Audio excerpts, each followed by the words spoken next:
Hello, everyone. Welcome to a very special edition of Wrestling with the Future. I'm your host, Psychic Medium Angelo, joined as always by my co-host, the Happy Haberdasher, Dan the Man Sebastiano. Dan, how are you? I'm good, Angelo. I wish we had had a better topic to talk about, but it's something important, and I know we all have a lot to say on it. You know what, Dan? You took the words right out of my mouth, brother.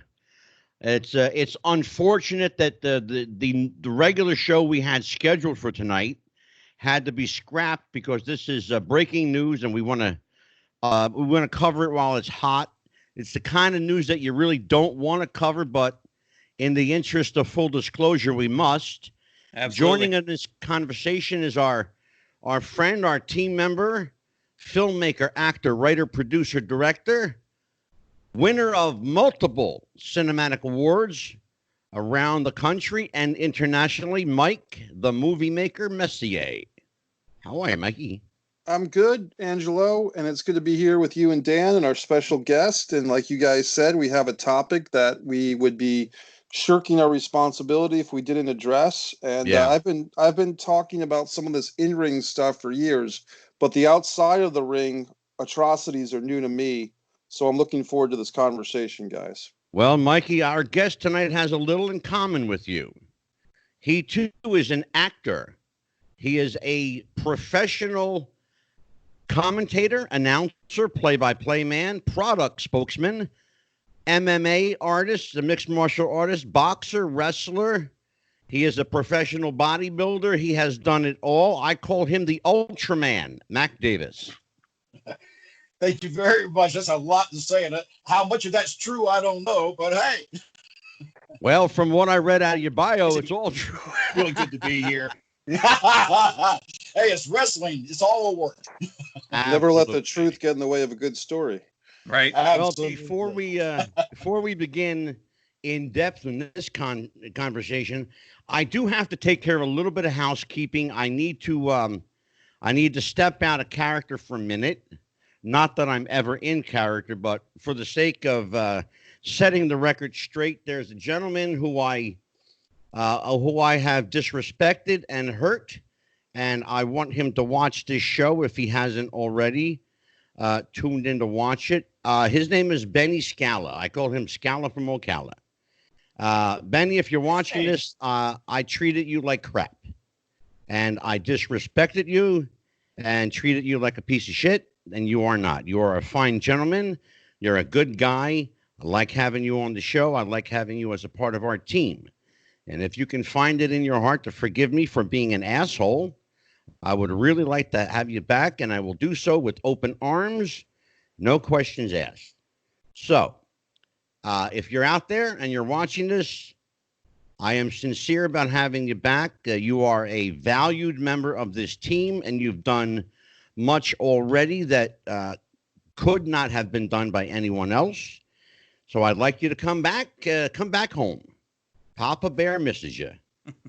Well, Benny is a great guy. Yeah, and to reiterate what Angelo said, sometimes in this intense environment of COVID-19 and everything else, misunderstandings happen. But that was very big of you, Angelo, to extend that apology. And Benny is a great guy. So it's been bugging me, Mikey. Yeah, it's a tough situation, and speaking of tough situations, Dan, yes, maybe sir. Well, to you. We've got one tonight. Oh boy, do we! And this is why I wanted Mac here. Mac has been around this business for a very, very long time. Not only this industry, but several others that he can absolutely relate to. And I wanted Mac here to have that peripheral experience with us, because Mac, and Mac, I'm talking about you like you're not here. You're right in front of me. Because you've been around the business, but on the periphery of it, you've mingled amongst the workers, and you've been in the back. Of course, you've been a part of play-by-play teams and commentary. But you're not an active current day wrestler, and you bring a fresh perspective to this particular subject matter. And I wanted a kind of an outsider's viewpoint of a very inside topic. And it really is a very, very inside topic. So, Mikey, you started off this conversation by saying it's one that we didn't want to have. Tell everybody where we are with the hashtag speaking out, hashtag me too in wrestling. We should tell people that many high profile wrestlers at last count almost 90. Wow. Almost 90 have been outed as maliciously sexual abusive, all the way to just plain out annoying, sexually annoying, or however you want to, sexual misconduct, whatever terminology you want to use. Varying degrees of sexual deviance. Exactly. Yeah. Fill in the blank. Exactly, Dan. Yeah. So, Mikey, tell everybody where we are, and then we'll bring Mac into this conversation, and Dan. Well, I can only speak from my own perspective as a Twitter follower, and the first things that I was seeing was about Jim Cornette and his wife Stacy. Jim's got a younger wife. The allegation from a wrestler that was using a Twitter handle that was a little bit anonymous, but basically saying that the wrestler, felt pressured by Stacy to have sex with him, either with Cornette watching or Cornette somehow involved, and that his wrestling career would be influenced for better or for worse if he partake in that. Soon after that, we started seeing more and more stories. Everyone from Joey Ryan has been named at least 16 times. Jimmy Havoc. The WWE has cut ties with Gallagher, Jack Gallagher. Is that right? Gallagher, yes. Gallagher, thank you. Gallagher, yeah. Gallagher's. And so we've seen many big names on both the indie scene, the NXT scene. The Britain scene has been affected a lot. Sometimes I think they call it Brit Res or Res Brit. And that scene's been greatly affected. There's been a few, not most, but a few women names thrown in the mix. Yeah. And now we're starting to see things like Medusa or Alundra Blaze brought up a very old story of Sean Waldman and my buddy Kevin Nash putting fecal matter in the food of Sonny back in the 90s. And and let me stop you there for a second, Mikey. That story has actually been verified by Sean Waltman. Right. Whether he intended to validate that story is another matter, but he actually spoke about it on a shoot interview with Sean Oliver at Kayfabe Commentary. Yes, I've watched that. That's on the public record. Right. As far as close to home, a female that I've known for about 4 or 5 years, she did not get very deep into the pro wrestling world, but she did do some pro wrestling managing. Apparently, she had a relationship with Ashley Tremonte is the young lady I'm speaking of. Apparently, she had a relationship, I believe, with either an Impact wrestler or an ROH wrestler who was coming under fire from another young woman, and Ashley kind of just got online and backed up some of the attitudes that this male wrestler had towards women and towards her. So I think there's probably one of the biggest stories, which is interesting. Sammy Guevara, who's becoming a really big star, part of the Inner Circle, Chris Jericho's group on AEW. Yeah. Basically, we hear his voice from a 2016 podcast, basically admiring the body or the physicality of Sasha Banks and saying, I want to rape that woman. That's what Sammy said. And the fact that he used that terminology, kind of, as our president would say, locker room speech, but bro talk, whatever you want to label it, it comes across as very inappropriate, especially to say that when you know you're being recorded. So and the explanation given is that he was saying it, as one of the boys, kind of, let's be clear, it was an all male podcast. Mm-hmm. He's one of the boys. He's kind of like tongue in cheek, speaking like like guys do sometimes, locker room talk, if you want to call it that. Mac Davis, let me bring you in here. You've been around this a long time. It's not the first time you've seen this happen. It is, however, the first time that it's been acknowledged on such a widespread scale. What do you make of all this? Is there a light at the end of the tunnel for wrestling, or have we completely bulldozed through the fifth wall here?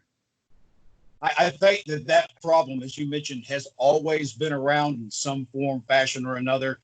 The thing that you got to remember, though, is not just this sport. This is everywhere. It can be any sport, any place. Be the groupies from back then to what we call the radio, also a bad term people don't want to talk about. But the fact is that has always been. Now, as far, there are two things about this story that I'm always trying to be careful with. And the first thing is that anybody who comes forward should be taken seriously, and the accusations should be investigated. But at the same time, those accused need to remain, to be believed to be innocent until they are proven guilty. Absolutely. There are too many cases where these people will run out there and they'll badmouth somebody just to get the publicity. And I'm not saying that's the case, but it could be. And I think everybody has a right to be heard, seen, and given their side as anyone. And that's a very interesting perspective on it.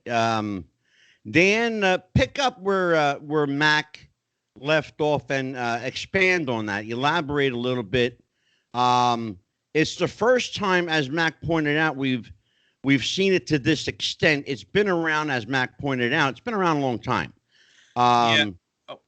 Go ahead. No, you're absolutely right. It's the I've mentioned on the show before the double-bladed sword of social media, all the negative that can come with it. But without social media, you would have never had this speaking out movement. You would have never had the Me Too movement that exposed all those perverts in Hollywood. I mean, you figure several of the people that are currently in jail, their investigations started because of trending hashtags. And you have to, Mac mentioned, and he hit a really good point, something that we're going to have to be careful of on the show too, is walking that fine line. I mean, full disclosure, the license plate on my car is themed of a Believe Women, Respect Choice style. That's one of the styles available here in Virginia. So, I mean, I'm very much the first person to believe a victim, but you can't crucify somebody without investigation either. And at the same time, something we've seen with the Me Too with the Speaking Out movement is there's been several allegations just in the last 48 hours or so that have been proven to be completely false. And we're going to talk about that at length, Dan, later in the show. I'm going to, if I can jump in real quick, Mike, sure. One of the, not to disagree with you already, but one of the ones that's kind of been brought into question to the point where the general consensus is it's crap was the allegation against Jim Cornette. The dates didn't match up, and now the accuser has deleted all his social media profiles, one of which was apparently under a fake name, so it was the same guy corroborating his own story under two names. But you have these movements, and we've already seen how quickly companies have moved. Your profile behind you there, Angelo, you've got two guys that have been fired and one guy that was sent through mandatory counseling. Yeah. So, I mean, it's well, let's as you like to say, expand on that. Matt, you know Jim Cornette. I have met Jim Cornette. Jim, look, you and I are about the same age, or maybe within range, but we both remember Jim Cornette. Jim Cornette is a lightning rod. He is very controversial, and right now seems to be a target for anything that comes up. Jim Cornette somehow is involved. I'm not saying that he's guilty. I really don't. I know that the Jim that I know he's crazy, but I don't see that. That's just me. Hey, we've all seen things that can surprise us in the end. Right. Well, Mac, I should point out in full disclosure, Mac, that one of the logos that I use for my podcast is a picture of me and Jim Cornette. So, and I know Jim, and I've met him, and he's a great guy.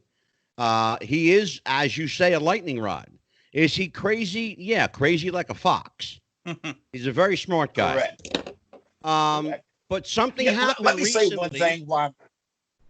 Yeah, something happened recently that did not go unnoticed. In fact, it's already making the rounds. Jim Cornette was at a convention recently and was asked to pack up and leave.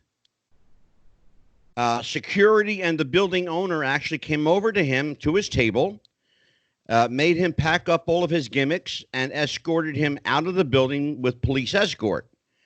No explanation has been given for that video, other than it was taken on a cell phone by a passerby or a spectator.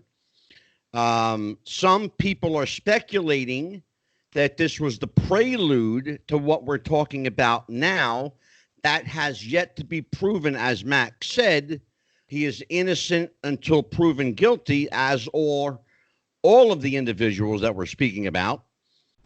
We are not going to out anyone as guilty just yet until we get more proof. And that proof is actually, as Dan points out, a lot of this has already been proven to be malicious content to stir up either emotion. I have a theory, if you guys are interested in hearing Let's hear it. Let's hear it. Here's my theory. My theory is that everybody is not working right now. And I also have this feeling that a lot of people are strapped for money. And what better way to get your hands on some quick cash than to holler "Me Too" or hashtag speaking out? These are people, and I'm going to give you a very prolific example, you guys, of something that happened recently on our show. Mac, I don't know if you heard our last show, but we did an entire show with all women, ladies' night out. No, I missed. That's the one I didn't hear. I watched it is actually up now, and Princess Victoria and Judy Martin were on, along with Casey Carlisle and Jennifer Lynn Lopez. Not one time did any allegation of misappropriate behavior come up against the boys. Keep in mind, Princess Victoria used to share car rides and hotel rooms with the boys, as they did back in the day. And Dan, you were part of that show. Yep. Why don't you go ahead and elaborate?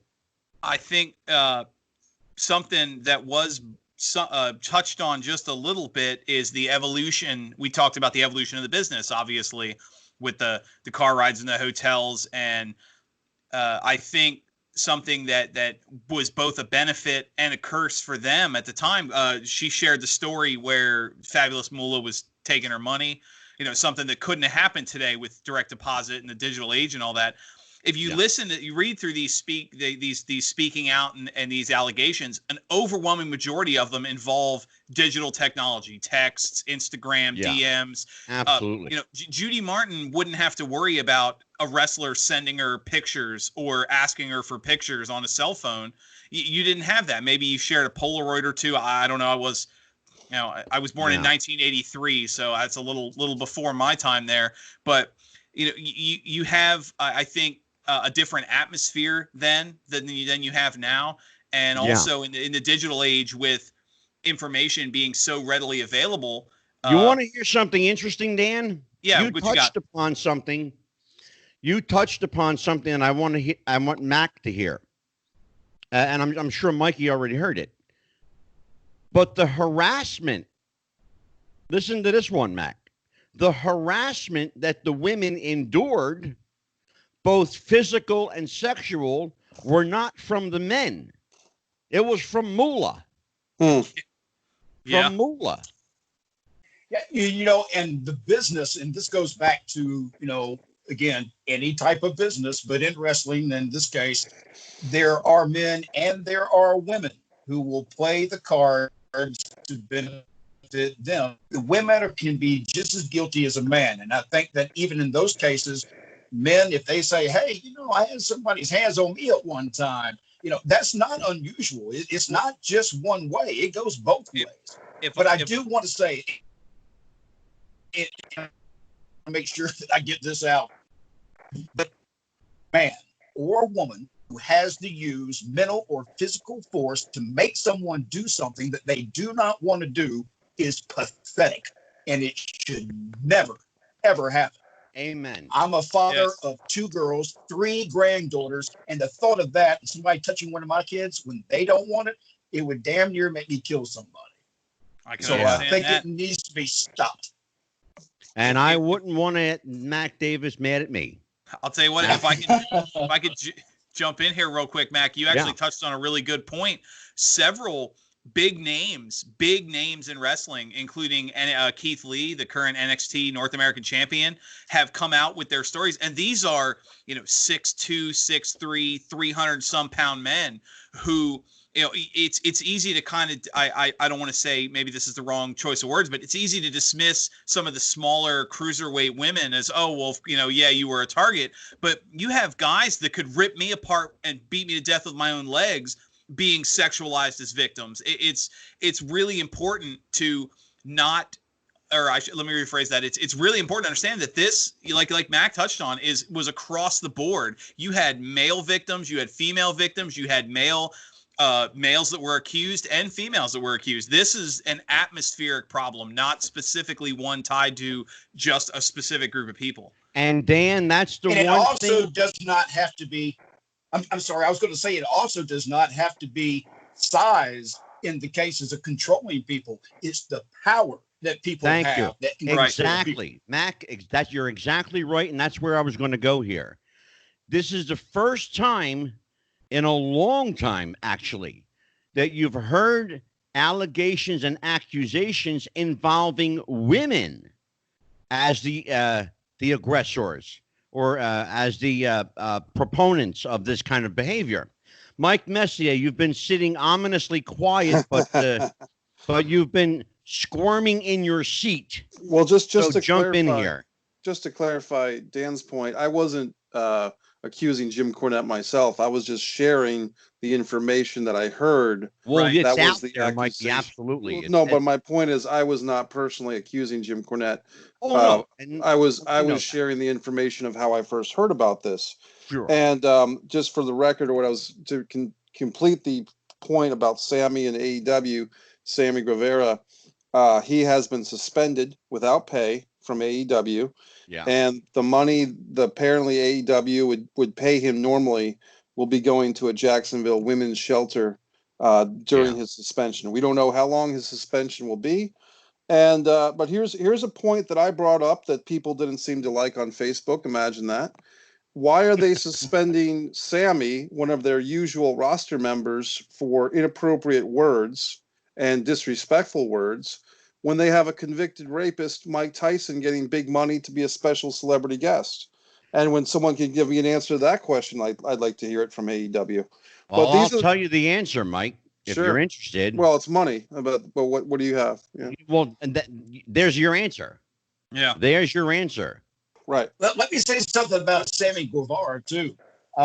Sammy, in his case, does anybody have any idea how old Sammy is? He's 26 now. He was 22 20, with the comment. 22 when he made that comment. It's important that remember he's a young fellow. He made those comments, and sure, you learn as you get older that things you may have said in what you thought was jest back then, nowadays is extremely offensive. And even back then it was offensive, but he was young. And I think there's the difference to me between that and trying to force yourself on someone is that could be a learning experience for Sammy, where it's like, look, you learn that words hurt. So be careful. Let's not do this again. He's not physically trying to hurt or do anything to anybody. And Mac, you bring up a good, I'm sorry, Dan, hold on just a second. Mac brings up a good point, and I think I have a theory as to why Sammy's been outed. Keep in mind, he was 22 years old when this happened. He's now 26, almost 27 years old.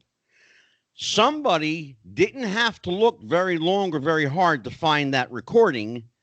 My contention is that someone was holding on to that as their ace in the hole. It was the podcast host that released the material, Angelo. Okay, well, the there very you go. guy that interviewed him. That's, I mean, And what does that?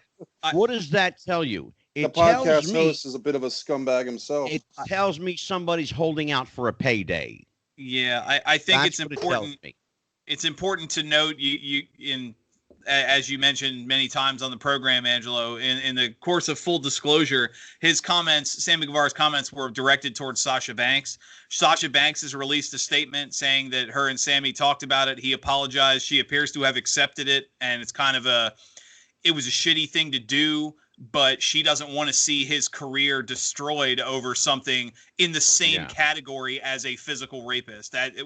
Yes, what he did was awful, but this is the time when you can say that both things are awful, but one of them is worse. Well, I heard the interview, and Dan, I have to tell you, it sounds to me, and Mac, I don't know if you'll agree, Mikey, I don't know if you'll agree, but it sounds to me just like locker room talk. That's basically all it sounded like to me. But we've learned in today's day and age that that's not acceptable anymore. Yeah, true. What we used to think was locker room talk's just not acceptable anymore. Yeah. Here's the thought on that, Angelo, if I could. The reason why saying something like that is in poor taste is because if there's a female listener, and granted, a lot of women don't listen to wrestling podcasts, but were there to be a female wrestler or a female listener listening to the podcast who had experienced that type of rape, traumatic experience, that's going to be very pointed, insulting to them, insensitive to them.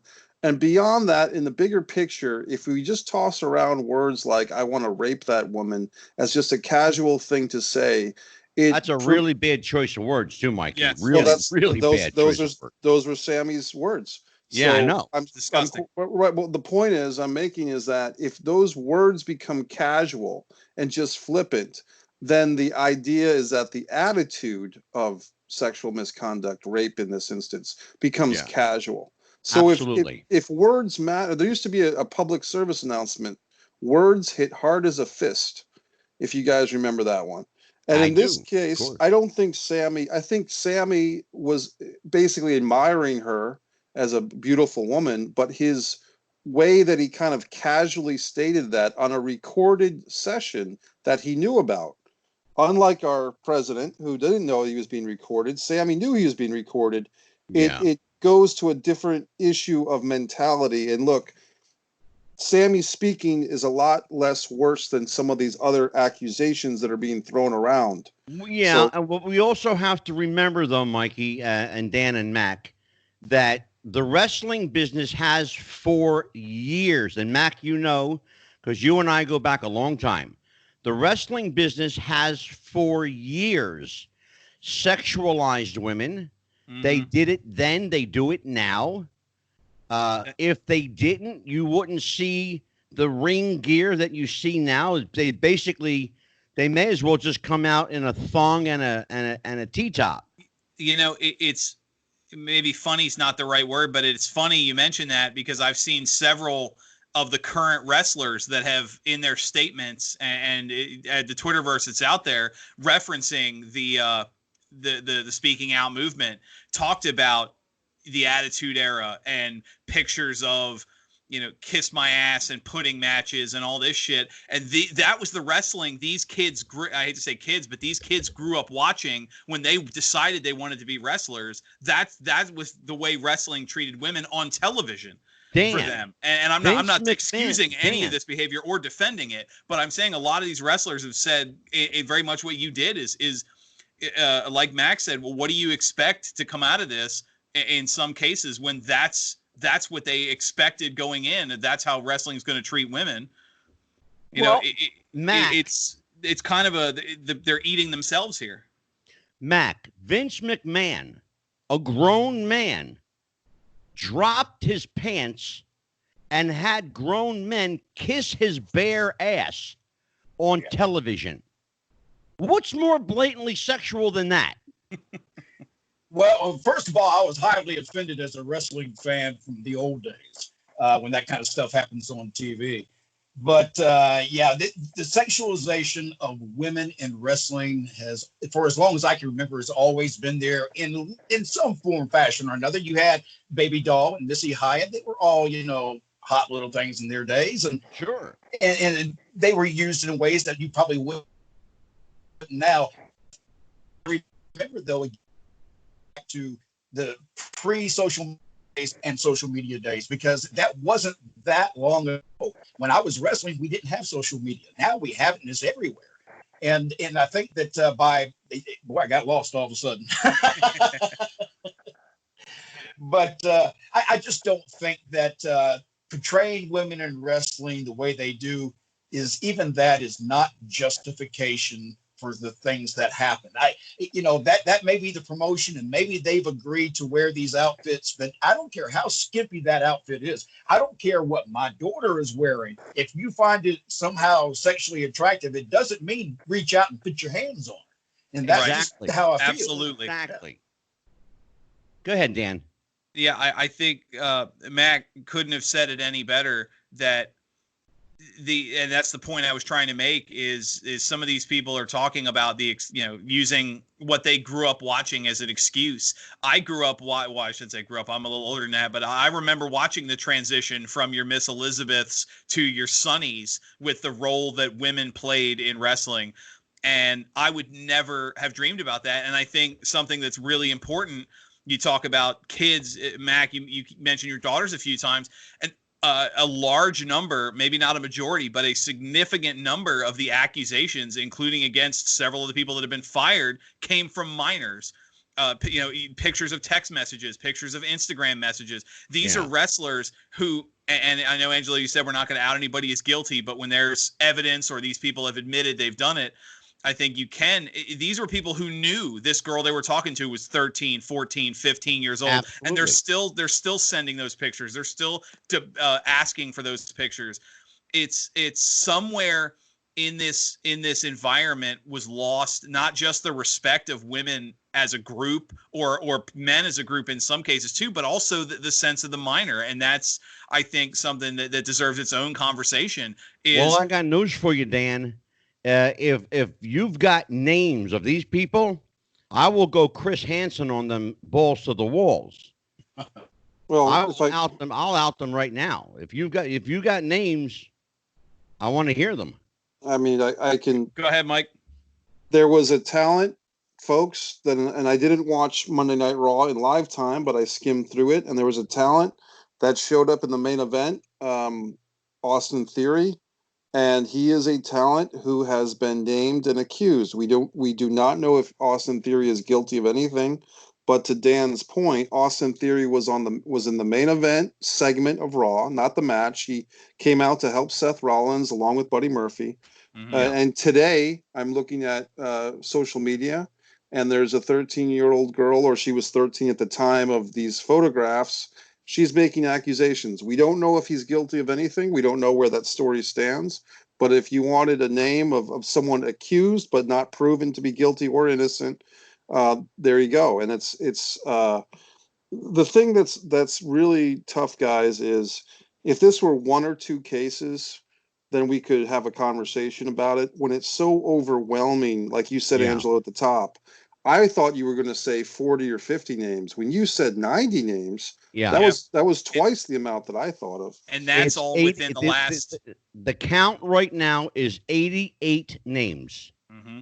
Now, I can tell you, too, why Austin Theory and some of the people may be showing up in those main events still as of today or as of yesterday.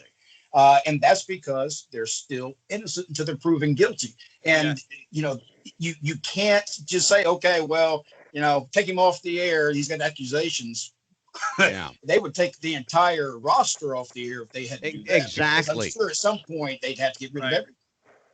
Well, and that's especially true with, and we've touched on it on the show before, but with the WWE, a company that has had a very bad reputation through the years of giving people leeway because money means more than ethics in some cases. Well, let's talk about that, Dan. Stop right there. I'm glad you said that. Let's talk about a guy named Enzo Amore. Yes. Okay, now. Glad you brought him up. I was going to touch on him in a bit here. Enzo Amore is a guy who was fired 11 minutes before he was to go on live television. Fired. Not furloughed. Fired. Based on an allegation and accusation, which turned out to be completely and blatantly false. Yep. The girl said she made it up, and she told her friends she made it up because she wanted money. She said that. She's got, yes. There are text messages to validate that and prove it. Yep. But yet, at no time, and Mac, tell me if I'm wrong, at no time did WWE ever offer Enzo Amore his position back. Not to my knowledge, no. If I can jump in here real quick, Angelo, a statement that came out later, the WWE, in a form of damage control, if you will, their statement was they didn't fire Enzo based on the accusation. They fired him based on the fact that he knew the accusation was coming and didn't warn the company. That was their grounds, is what they claimed. I heard that. In the interest of full disclosure, I did hear that. I don't know how much stock I put into it. Mm-hmm. I don't know how much I'm willing to believe that. There's not much that company doesn't know. Trust me when I tell you. Right. That company knows. They know when you blow your nose. They know when you take a shit. They know. Yes. No one's going to tell me that they didn't have a heads up. But to wait 11 minutes before a man is to walk out in front of 20,000 people and fire him based on an allegation and accusation from someone who clearly said she wanted money. Yeah. Just to defend WWE for a very rare time, Angelo, which I hardly ever do. I was going to say, you're going to defend WWE? Wow.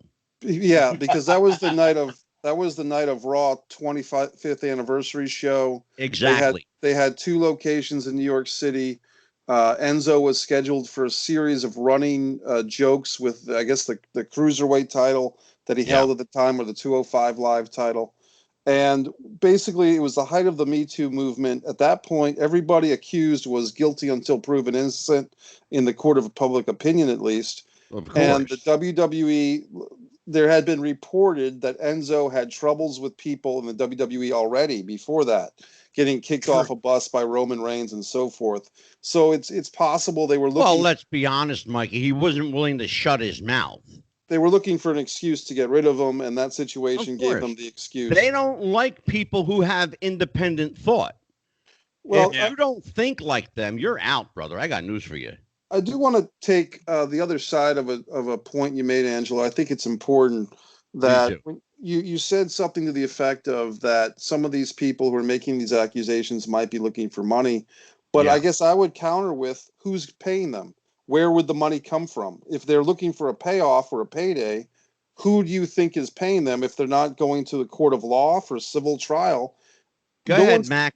I know because Mac is chomping at the bit. I don't think it has anything to do with money in most cases. I think that today's day and age, it's about views. So I think if someone can out somebody and be somehow involved, it increases their views and visibility to the public. Thank you. Yep. Thank you. As far as financial compensation, it's as simple as this. And I want you all to hear me. Every state and commonwealth in the United States, bar none, have what's called a victims compensation fund. And that's where victims of abuse, sexual or physical, are paid out of. You pay your tax dollars into that fund, whether you know it or not. Well, the mailman touched me last week. I need money. that's just a poorly timed joke on my part. If I can, something that jumped out at me doing because I wanted to get all the numbers together. I was surprised too when I started research for this. I guess Sunday night into Monday morning, the list was only in the 60s. The almost 90, because I saw the same. I thought it was 85, 86, 88. Yeah. Doesn't surprise 88 names right now. That you're talking 20 more names in the span of 24 hours, and yeah, somebody who's well, Dan, not to interrupt you, but let me stop you for just a second. The very first day, the list exceeded 40. Yes, on day one. Yeah, on day one. Yeah, they that's what they the local news here report. Well, not local news, but the news reported. They said within 24 hours of that hashtag trending, the list was over 50. So I mean, that's impressive, even for the Me Too movement. That's as fast as that spread. It is not hard at all to believe that that many more people came forward in 24 hours, considering the fact that on day one, some 42, if my numbers are right, some 42 people on the very first day came forward. That's a lot of people at one shot. I got news for you. That's a lot of people. Mac, let me ask you a question. Sure. Okay, so let's go down a slippery slope here. You're a 13-year-old girl, and a wrestler sends you a suggestive text and maybe a dick pic, okay? Now, you're 13 at the time. So now you're 19. So 6 years have passed. Is it moral or ethical, or even in some cases, is it legal to come forward this far out, 5-6 years later? Well, what's the motivation? I think the first thing is if you're 13 and this happens to you, first of all, you're a child. So the effects it has on you, it can make you not want to ever say anything for fear of what may happen. And that could be at any age. I think a lot of these women are just, and men are fearful for their jobs and what may happen once they say something. I think there are cases where you might have somebody who was 20 or 30 and they'd go to the back of the locker rooms to meet the guys after the shows, and then 20 years later they come out saying, oh, he did this. I have serious questions about those types, but I believe that the scars that could be made on a young child could be there, and then maybe they couldn't handle it until they became older to address it. Yeah. Well, let's address something that we touched on earlier, and I don't want to go there, but I have to in the interest of full disclosure. Jim Cornette and his wife, Stacy, were named as part of this, along with other individuals at Ohio Valley Wrestling at the time. Mm-hmm. We need to understand something, whether you like it or whether you don't. Jim Cornette and his wife are over the age of 21. And if they choose to involve in some particular sexual kink with another person and or persons, that is their particular kink to enjoy. Yep. If they choose to. If not, then we as grown adult individuals have two choices. Either, say something about it, express our displeasure, or shut the fuck up. Well, and those are the choices we have. Yeah. Now, if Jim Cornette wants to watch his wife have sex with another person, that's his kink. He can enjoy it if he wishes. Whatever They're he over wants. 21. However, if that hinged upon that person getting their job, that's a whole new ball game. Correct. Yep. I think so, Matt. Oh, sorry. Go ahead. Let's talk about that. There have been allegations brought against Jim and his wife in this case, his wife, who heretofore has never really been mentioned either publicly or on his podcast, very peripherally, very, kind of backgroundish. But now her name is out in the forefront. Stacy Cornette. All right. Does Casey, the public as you have a know, right to? Here's the thing. Does the public have a right to know what these two people do in their bedroom? absolutely not. Zero. It's none of the, unless they're doing something illegal in that bedroom, it is nobody's business. And I think we talked about Jim earlier and being a lightning rod. If you've met his wife, she is different and she looks a little bit different. She dresses different. She is a different type of character. I think that she, just as long, that she's around Jim, is going to pull, stuff just like him because they're a target. I think we mentioned earlier, too, that we found that a lot of the stuff we've heard about Jim and his wife have all been false so far, unless there's something proven otherwise. Being Jim, he did address it on his show yesterday and kind of went straight at it and said, this is, a bunch of bullshit. And his lawyer was going to be involved. And I believe his lawyer did get involved. Yeah. Go ahead, Mikey. Well, I just wanted to speak on that. Was the gentleman's Dave Grist, a wrestler that I'm not familiar with, has been fired by Impact Wrestling. Yeah. Joey Ryan has been fired from Impact Wrestling. Joey Ryan also ran until very recently a group he called Bar Wrestling, and apparently Bar Wrestling, the venues. For my part, I took issue with Joey Ryan's dick flip maneuver just as a wrestling spot. I was offended by it very severely. I had no idea that Joey Ryan was being accused of all these things. Yeah. And I think it's just an interesting time, guys, because I will say this. I've done ring announcing. I've done commentary for local promotions. I never saw anything like this. But what I did get is a general vibe that a lot of these young pro wrestlers, it's two sides of the coin, same coin. They're vulnerable because they're doing something that's a little bit outside the norm. They're appearing, with their shirts off, grappling around. They're making a living or trying to as a professional wrestler. And then there's a lot of ego with these guys. There's a lot of ego with young professional wrestlers that they think they're the hot shit or they think they're something more than they are. And I think what this experience as a community of wrestling fans in the wrestling world, hey guys, you're not above the law. And even Joey Ryan's manifesto that he released, or his explanation, whatever you want to call it, he was explaining, I'm not giving him a pass by any means, but he was basically blaming the gimmick for his inflated ego and his actions. And I just think that I call bullshit.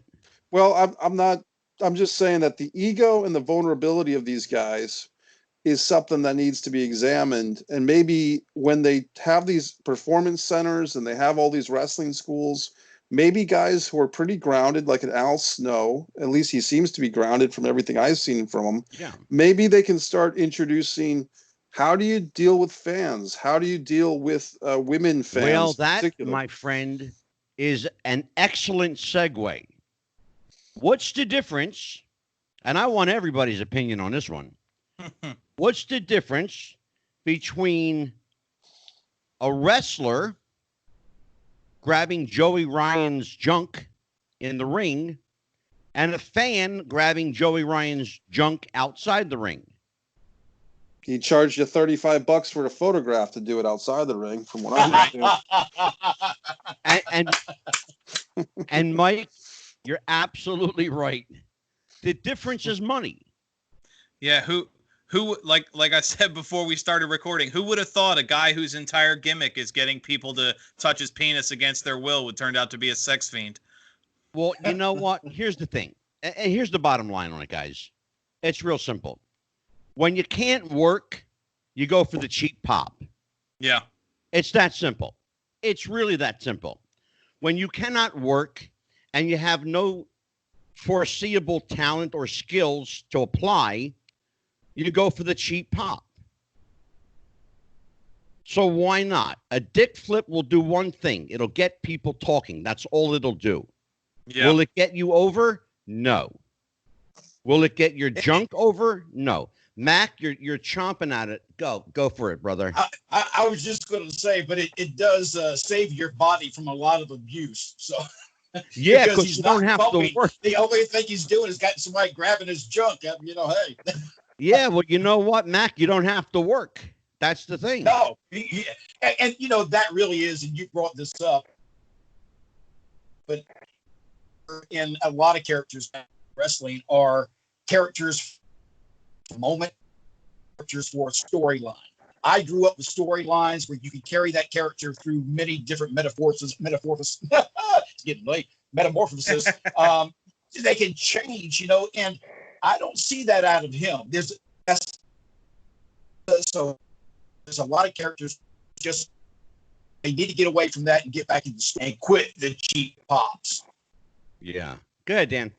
Well, I think it's funny. I was actually going to go in that same direction with Joey Ryan, especially. You know, he's the first. I don't want to maybe not first, but he's the first real big mainstream character whose entire gimmick was, "Hey, look, professional wrestling is crap," and I think, you know, you never want to put a positive spin on something so awful, but one saving grace from this, it's unifying a lot of wrestlers, a lot of talent in ways they weren't before. I mean, guys that everybody from AEW B-listers to Drew McIntyre, who's the current WWE champion, are tweeting support and unification and talking about we need to change. Yeah. So I think something like this may bring about the catalyst. Mac mentioned how, you know, it's like this everywhere, and it is, sadly, but maybe getting 50, 60, 70 people outed and fired, and if not blacklisted, or some of them deserve to go to jail for what's been reported. Maybe this is what it'll take to clean up wrestling. And who would have thought, Mike, all those old rants from the what was the character you did, the angry wrestling fan. Angry wrestling fan. All those rants and the columns I wrote years ago when Joey Ryan first popped up, that he would be the catalyst for actually improving wrestling in a weird roundabout sort of way. Well, and I'm glad you went there. Go ahead, Mikey, because I'm going to read something I got today. I wouldn't give Joey Ryan the credit, and I know what you mean in a roundabout way, but I would give these women credit. You know. Oh no, absolutely. I'll never say a positive thing about Joey Ryan, even before I learned all this. Well, it's ironic because somewhere in my files I have a photograph of myself, Joey Ryan, and Shelly Martinez, and now Shelly Martinez has spoken out against who she says is a former friend in Joey Ryan. I just wanted to say real quick, guys, and I know Angelo's got a big point to make. Let's remember that Taylor Hendricks was saying stuff 3 or 4 years ago and was pretty much ignored. Yep. And the promotion that she was working for, Ring of Honor, is having a lot of these issues. So let's give some credit to Taylor Hendricks for speaking up, whether that case was right or wrong, who knows. And let's also remember back the first female referee for WWE was not in 2019 or 20. It's a woman from back in the 80s. Mm-hmm. Was her name Rita Chatterone? And she accused the big man, the big boss, Vince McMahon, of rape. And her case has been pushed under the rug for 20 or 30 or 40 years. So let's not say that all this stuff happened in the last 2 years and we all are just finding out about it. Women in smaller amounts have been trying to say stuff for years, and their stories have been ignored. And maybe now they won't be as ignored. And that's well, if I know anything about Vince McMahon, and I hope he hears this, he'd much rather jump Roman Reigns than jump Sherry, whatever the hell her name was. Rita. Rita. Yeah, the ref. Okay. Yeah. I want to read something I got today. Came from a wrestler named Ravage. And then we'll do a round table on it. We'll start with Mac. This comes from Brad Worrell, who wrestles under the name Ravage. I've been following my friend's post about #SpeakOut. For those that don't know about it, female worker, our sisters of the ring, are being sexually assaulted and harassed by male workers and their trainers. We used to call each other family. What happened to our pro wrestling family? There used to be a reason we called each other brother and sister. We used to look out for each other. Yet this shit went on with scumbag promoters, and most people that knew about it said nothing. And the ones that didn't, we would smarten them up and protect them. They are our brothers and sisters, damn it. Now the people that are supposed to protect them and train them and wise them up to the dark side of the business have become the dark side of the business. I can only pray that those who still respect the business and what it meant to us, those that are still old school, that deal with those fuckers and make sure that they do not touch our brother and sister again, will start protecting ourselves. To bust out of their shells and speak up, and to start protecting our sisters, especially from these unscrupulous assholes. To my sisters of the ring, protect yourselves. No one will do it for you. Trust no one. Try always to have someone go with you everywhere you go and watch your back. If you don't have anyone, message me and I will watch your back for you. Most of all, don't stay silent. If this happened to you, hashtag speak out. Let the business know about these scumbags. And remember, it's not your fault. Be safe out there. Things need to change. That comes from a worker. Brad Worrells. Well spoken, well written. Yeah, very well said. The one thing that I want to make sure, though, is that we don't say that the entire wrestling business is like this. I don't want it to come across that way, because I know a lot of people in the wrestling business, and they are nothing like that. Again, this could be anywhere, any place, any job. I can't tell you how many women I have spoken with who talk about getting dick pics on Facebook and stuff like that. It blows my mind that they actually have to deal with that, but it does happen. But I don't do that, so I know it's not everyone. It's a cluster of people in every area of life that you will come across that are going to be like that, and you've got to be self-aware and vigilant to stay away from those type of people. Sometimes you just don't know, because they have such a good facade going that you don't have any idea. But at the end of the day, wrestling business is still a great business with very good people in it. It's just a bad core of folks who are causing some damage. Absolutely. Go ahead, Dan. No, Mac's absolutely right. You never want to paint an entire group with the same brush, regardless of how many. 88 names, how many fish get caught in this net. It's not every fish out there. I think it's important, too, to look. Mike touched on the story of WWE's first female referee. Another name that's come to the forefront in the last few days was Ashley Masaro, who unfortunately committed suicide. She was one of the first names to speak out. She accused, she was claimed that she was raped on a military base during an overseas tour, and WWE basically forcibly silenced her and kind of ran her out of the business. I think it's important to look at every story, every name, but understand that, and I mentioned earlier with your Biggies and your Jerichos and your Drew McIntyre, who I think is the most high-profile name that's come out so far. These are guys that would never do something like this. If they knew it was happening, they're going to crack some skulls. Angelo, you said former friend. I know Johnny Gargano, Joey Ryan was in his wedding. And now they're all kind of, they feel terrible because they would never have suspected their friend to do this. So you're seeing. Let's go back into history. Mac, you remember back early 90s, late 80s, early 90s. There was a very, very public outing of the WWE's top brass.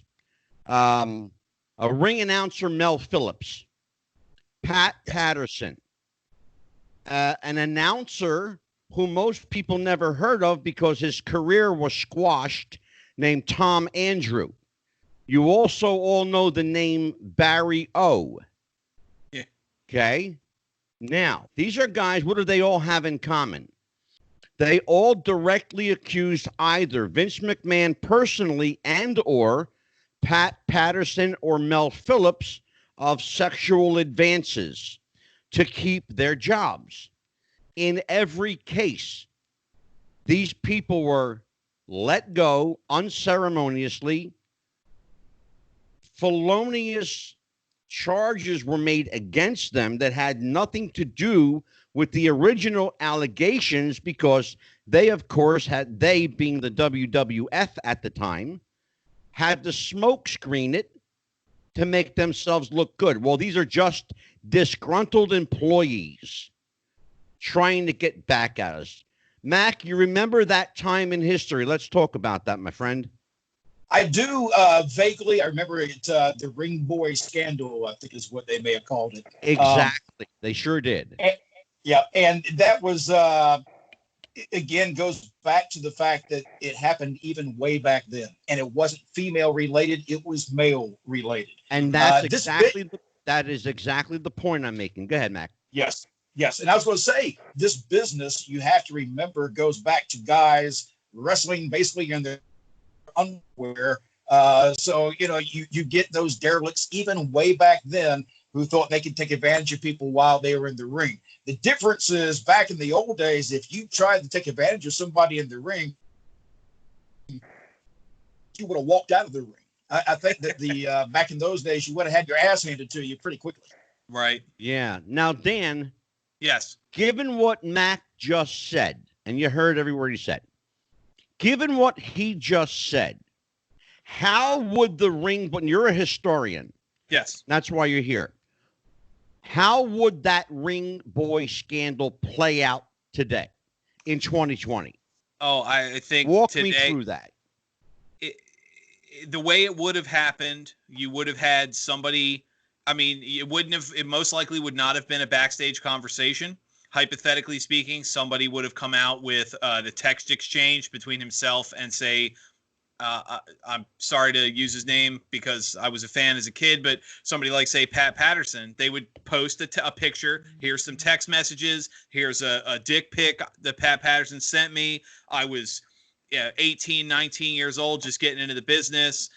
Here's screenshots basically telling me you're going to do X, Y, and Z, or you're fired. It would have played out like the current scandal does. It would have definitely gained momentum in the current atmosphere of social media.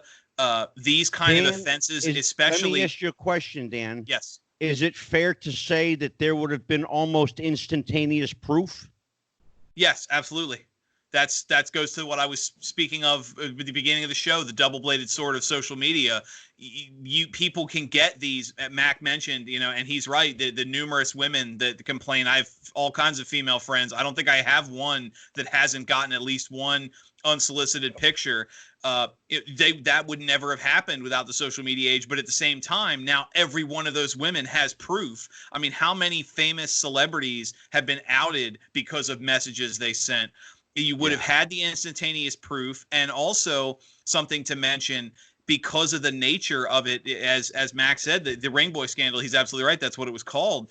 Yeah. Crimes of that nature that involve LGBT victims have gotten a much more significant spotlight in recent years because of the push for equality, where sadly, you hate to admit it because it's true. It's a black eye in American history, but when the victim of sexual harassment or sexual assault has been in the LGBT community, the accusations have been dismissed significantly quicker.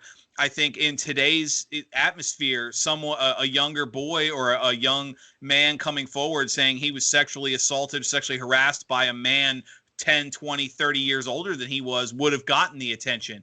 You would have seen people, your Harvey Weinstein style cases. I don't know if anybody would have gone to jail, but it would have been much harder, especially now as a publicly traded company, for the WWE to side with the Pat Pattersons and with that is a very key point. Go ahead, Mac. No, I was going to say the same thing, that you're talking about two different eras now. Back in the Ring Boy scandal was pre going public, and now that WWE is public and traded, the way they handle situations is totally different. Mike Messier. Well, there's a famous Donahue show. It's on YouTube, 1992. I'm glad you brought the Donahue show up. Well, people can watch that. They can make their own conclusions. But I would not want to say that there wasn't some type of repercussions, because there was an African-American ring announcer, Mel Phillips, who was involved in the Ring Boy scandal, who maybe he was the scapegoat. But the WWE network has effectively scrubbed as much of Mel Phillips as they can. But Mel Phillips was involved in an angle with Terry Funk and the Junkyard Dog. So he had a little bit of on-screen time as a personality. And the name that didn't come up in the last 5 minutes, as far as I can remember, is Terry Garvin. And you can hear Gorilla Monsoon say to Lord Alfred Hayes and Bobby the Brain Heenan several times in late 80s, early 90s WWF programming, hey, how about that Terry Garvin School of Defense? Doesn't that young Steve Lombardi go to that Terry Garvin School of Defense? Oh, yes, Gorilla. He learns many positions there. He's learning under the tutelage of Terry Garvin. So there's videos, and Ben Hameen of the Vince Russo guys have done an exclusive podcast about this phenomenon or inside joke of Terry Garvin. And they're basically talking about the young underneath guys, the Steve Lombardis and Brady Boones and Paul Romas, those type of wrestlers who were part of the Terry Garvin School of Defense, where they learned all the great positions. I'm not making that up. You can find it. I know you're not. And we should also point out that the Terry Garvin you referred to is Terry Garvin Sims. Right. There's two Terry Garvins in wrestling, and this guy, I could be wrong, but didn't he work as the kayfabe brother of Jimmy and Ronnie Garvin? Yes, that's Terry Garvin Sims. Right. He wasn't the world-class championship wrestling Terry Garvin. Two different guys. That's correct. Yes, and that's why. And he's not actually. Go ahead, Dan. His relationship with Ronnie Garvin was entirely kayfabe. They're not actually. Absolutely. He's not actually a Garvin in that sense. And that's why I wanted to make it clear that we were talking about Terry Garvin Sims and not Terry Garvin. The guy from World Class in the early 90s had nothing to do with it. Yeah. I guess and he is, and he's deceased now, rest in peace, but he was an openly gay man. There's nothing wrong with that. Pat Patterson is an openly gay man. Has been for a very long time, probably one of the first openly gay men in wrestling, and never had a problem up until that Donahue show with Barry O. Who happens to be Randy Orton's uncle. Yeah. We should also point out that the Barry O is Barry Orton, Cowboy Bob Orton, Ace Orton's brother. Which I always found fascinating, that Barry O made all these allegations, yet his brother was gainfully employed and his nephew became one of the top wrestlers in the WWE. So the pro wrestling world, everybody, as Mac Davis knows more than anybody. Mikey, may I interrupt you? And there's a reason for that. They kept their mouths shut. Okay. The Randy and Bob Orton Jr. you're talking about? They kept their mouths shut. You have to remember who Randy and Bob Orton are. They are the son and grandson of Bob Orton Sr., a tough as nails, old school wrestler that I first saw wrestle under the name Rocky Fitzpatrick. And that goes back a long time. The Big O. Yeah. 1966. I saw him wrestle Bruno in Philadelphia. Well, I think it touches too on what we talked about earlier, what you brought up, Angelo, with the money. I mean, Randy Orton has been on the receiving end of several inappropriate accusations through the years, but he continually got second and third chances, even to the point of major media networks reporting that the WWE buried a failed drug test because they needed him for a pay-per-view. Well, you have to remember, Dan, and Mac will tell you, Randy Orton is box office. Yeah. Yeah, it's a draw. I mean, think of that scandal with Hulk Hogan with the racist comments on the video. If that tape had come out in 1985, are they changing WrestleMania? Not with the money he was making. That gets buried, and Hulk Hogan's still the biggest draw. Of course. Absolutely. It's all about ratings and money. It's all about that money, especially when it comes to Vince McMahon. And that's why I said, and Mac, that's why I said at the onset of the show that my thoughts about this, my speculation about it, was that this was financially driven, and I continue to believe that it's financially driven. But I also agree that you brought up an amazing point, Mac, an amazing point, that it gets people views. Yes. It increases their YouTube presence, their Facebook presence, their Twitter presence. But it also makes them a pariah that you do not want to go near. Would you willingly go near a person or associate with a person that had such toxicity to them? I think not in my case. No. My case either. No, you're right. I think that not to agree with that mentality. Like I said, I lean more heavily on the believing the accusers. You walk that fine line between believing the accuser and giving the benefit of the doubt to the victims, or excuse me, to the accused. But I think you can't ignore the publicity that some of these accusations are going to bring, and some of these victims, even the ones who will be proven to be genuine, their career is going to improve because of this, and that's something that's going to be kind of a shadow over them, and they're going to have to work harder. And again, that goes to the darkness of the industry itself. It's going to be a make or break moment for wrestling. Now, talk about going from the sublime to the ridiculous. We have to do a commercial right now. So, and I know Mac is a commercial spokesman, product spokesperson. Mac, wait till you hear this one. Go ahead, Dan. Well, as we look into the horrible affairs of wrestlers, we have to look to our sponsor today, Manscaped, for all your manscaping needs. We touched on earlier the effects of the Manscaped that such parts can have. So as I joked earlier about what's going to happen, Manscaped covers all your needs, both above and below. And trust me when I tell you, no matter how clean, no matter how trimmed they are, no one on this show will show a picture or have anyone touch their Manscaped parts without consent or approval. For our friends at Manscaped, you guys have been great. Use the code WrestlingFuture for 20% off all of Manscaped's packages, deals, bundles, of which a great deal. Their Hedge Trimmer 3.0 is top of the line for our friends at Manscaped.com and Wrestling with the Future. Mac. And no mix. It's Manscaped and Wrestling with the Future. Balls to the walls, brother. And just to build on that, guys, if I could, a serious note about that product. The summer is coming up, and with the heat, you want your area, so to speak, to be nice and tidy for the heat, because you can get rashes down there. You can get all types of nasty stuff. So although we can joke about the product, it's a good product. And with the heat of the summertime, despite this COVID stuff, you want to be hygienic in the summer, especially. Absolutely. And I can tell you that my beard is a little whiter. Your significant other will be very happy with. That's true, Mac. Exactly, Mac. I can tell you that my beard's a little whiter, my skin's a little darker.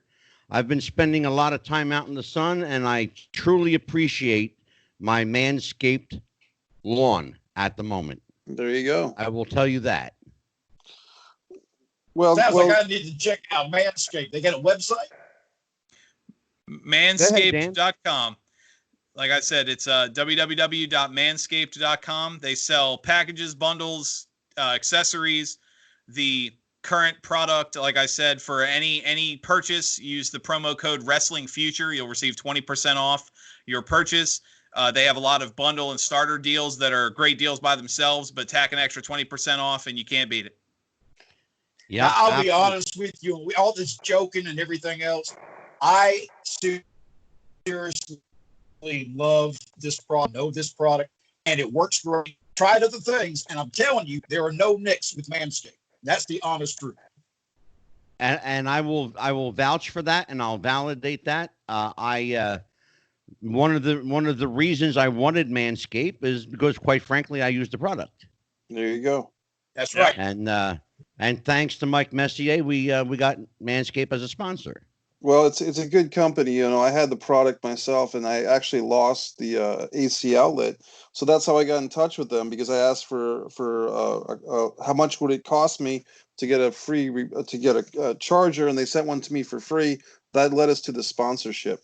But getting back to the show, guys, I think it's been a great conversation. I think just the fact that it's four of us talking about it openly is great, but I think what really needs to happen, and perhaps Angelo, you can look into this, is we need to hear some female voices on this.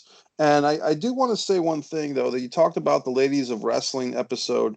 Maybe the women in the 70s, 80s, 90s didn't experience this type of thing, but maybe as our culture has changed, like Dan said, with the advent of the smartphone, with photographs that can be more sent easily. I did get a laugh inside, Dan, when you said that maybe wrestlers would have exchanged Polaroid dick pics or something like that. To me, was a funny visual. Sorry, but I think the point is, that's true.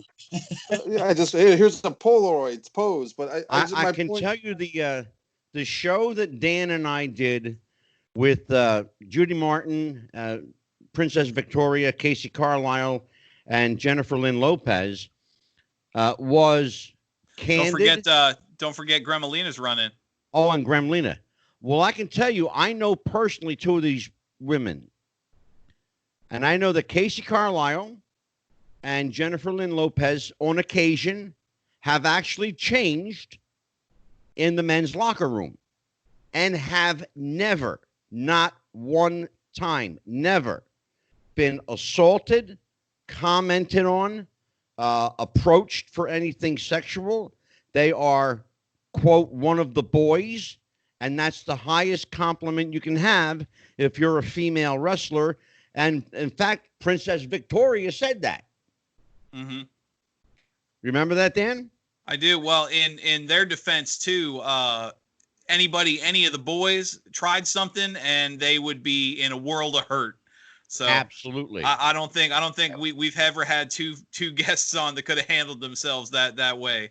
But I think it's important that, like you said, Angelo, is that they're great examples. And what Mac mentioned, that it's not the entire business as a whole. The fact that we just a couple days ago had two females on that told us stories about changing in the same locker room, where we're hearing these horror stories, proves it's not the business. It's these pieces of shit that are being called out. These ignorant, dumb fucks that think they can do whatever they want. Sorry, language on the show, but these ignorant, dumb pieces of shit that think they can do whatever they want, and these brave women and men that are standing up and saying, no, you can't. You don't have that power. You don't have that authority. I think it's great that we're bringing this up, but I think it's also really important to mention anybody that has not been a victim can't ever put themselves in that mindset. So the best we can do is be supportive and be there and give them the voice, give them the platform to call out and see these monsters treated the way they deserve, which is to be unemployed, blacklisted, and kicked fucking out of this business to clean it up once and for all. Mac, I have a question for you.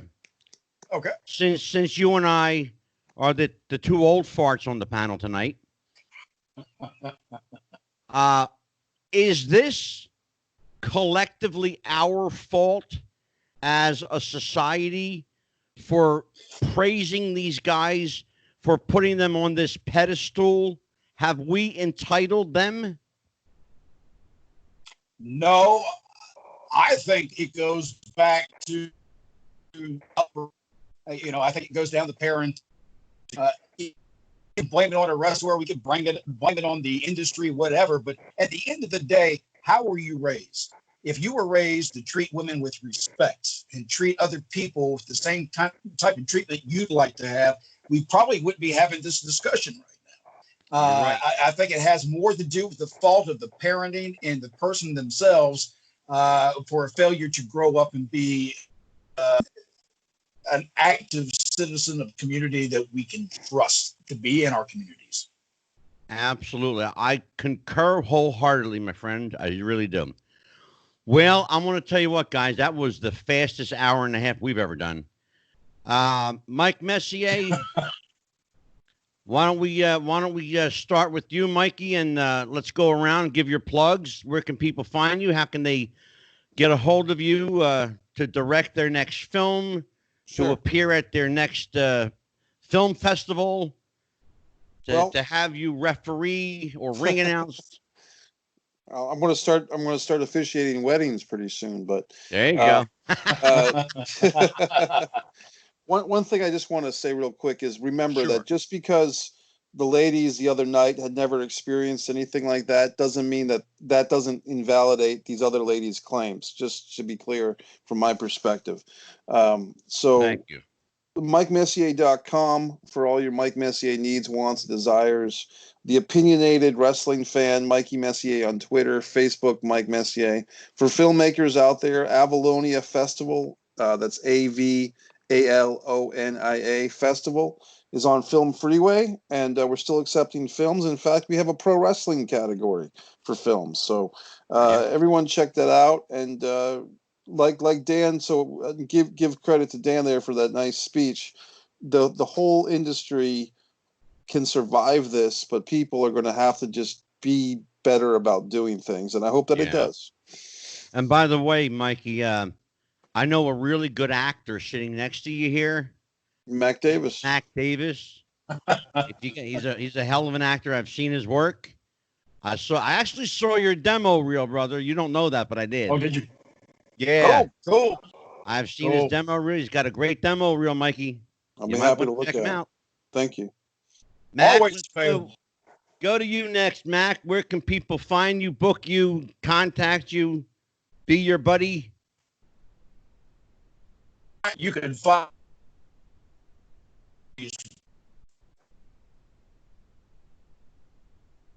there, but you can find it real easy. All you need to do is look up Mad Mac Davis. That's on Facebook or Twitter. Also got a YouTube page that's starting up right now. We're starting to add some videos to it, but I'm not going to talk about that quite yet. There you go. But everything else, Mad Mac Davis. And a lot of shows come up that we'd love to be a part of, including Promo Time, which is a show where you get to be the star by delivering a promo 2 minutes or less. And if you win, you'll be into the running for the grand prize final of a custom-made gold belt. And I don't know if you can see this over my shoulder or not, but there's a gold belt behind me here. That's a beautiful piece of work. By the way, a shout out to our friends Dave LaGreca and Bully Ray from Busted Open Radio.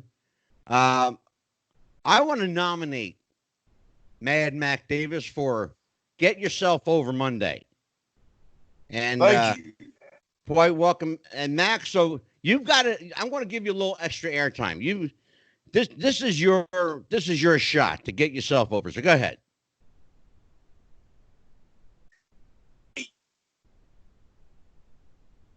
I was going to tell you, and I was going to tell you this off the air just so you knew a little bit more about me, but I am 56 years old. I had to get out of the business after being in it for a short period of time. I got in at 38 in the actual wrestling ring, And at that time, had to leave after breaking my neck and my father getting Alzheimer's and taking care of him and his passing, and got into a deep depression. So I made it because I knew that the discipline of working out and being, mentally and physically prepared would probably pull me out of depression, and it did. Now I am pedal to the metal trying to do things that I've always wanted to do. I know my wrestling days in the ring are over with, but my help behind the scenes as far as content creation for companies, as well as some other ideas that I had that could be on screen and off screen. that I think would be very beneficial to wrestling. And that is what I really want to do. I want to get involved and take myself out of the house of four walls and let me be creative and do my thing again. And I am just floored at your age. Thank you. Floored. I thought for sure you were my age or younger. No, I'm 56 Damn, years brother. old. My body feels it. Your body looks pretty fucking good. I got news for you. You're cut. You are jacked. Appreciate You that. I look work good. hard to keep it that way. Well, it shows. Appreciate that. So, LaGreca and Bully, if you're listening, I'm putting Mac Davis over. So, I push him right to the front of the line, damn it. There you go. Thank you, guys. And Dan, Appreciate it. I'm going to give Dan the sign off. For me, I'm Psychic Medium Angelo. You can find me on Facebook at Wrestling with the Future. That's our public page. Our private group is Wrestling with the Future Podcast. Make sure you answer a couple of questions and join our group, Wrestling with the Future Podcast. Our YouTube channel is Wrestling with the Future Podcast. We now have, oh, by the way, we picked up. I got it. I have to tell you this. We picked up more stations. So let me tell you who we've got now. We are now with Podtail, Chartable, Backtracks. We are with, we are on, where'd you go? Podtail, Backtracks, Chartable. We are on Podbay FM 101 in Canada. We are now on the BBC 4 in England and Skynet in Canada as well. We are now on 7 commercial radio stations nationwide, and we are on 129 platforms worldwide. So that's just a few. Outstanding. Glad to be here. And growing every week. You can also find me on my psychic page if you are so inclined to get a reading. I am at Psychic Angelo on Facebook and on Twitter at Psychic Angelo. So that's me. And Dan, take us home, brother. Well, as you just heard, Wrestling with the Future has gone global. We can be found on Twitter as well at Wrestling Future. That's no G, Wrestling Future. I'm on Twitter, theman.wwtf, or excuse me, theman_WWTF. There you go. So don't forget to like, share, subscribe, buy the t-shirt, Wrestling with the Future, and we'll see you next time. Take care, folks. Happy wrestling. Bye-bye.